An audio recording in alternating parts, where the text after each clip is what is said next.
How to fix Google One is not available for your Google account yet. So this error usually happens when your account, region, or subscription settings don't meet Google One's requirements. So here's how you pretty much troubleshoot it.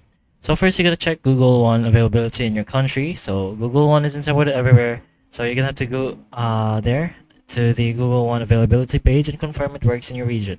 So if not available, you won't be able to go subscribe unless you use an account based in a supported country. But once it is, verify your Google account type. So Google One is only for personal Google accounts, not business or education accounts. So G Suite or Google Workspace. So if you're using a net or school email, you'll need to use a personal Gmail account instead.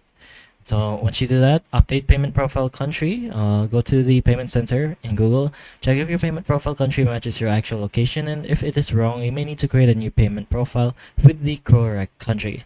You can also clear cache and try another device. So if you're on mobile, go to the settings, apps, Google One storage, then clear cache data. Or try accessing Google One on another device or another browser. You can also try updating or reinstalling the Google One app. And finally is to contact Google support, which is your final option. So if your account and region are valid but it still fails, contact Google support via the Google One help page. They can check if there's an issue with your account setup. So this is probably the most reliable step we have, since this isn't really a common problem yet.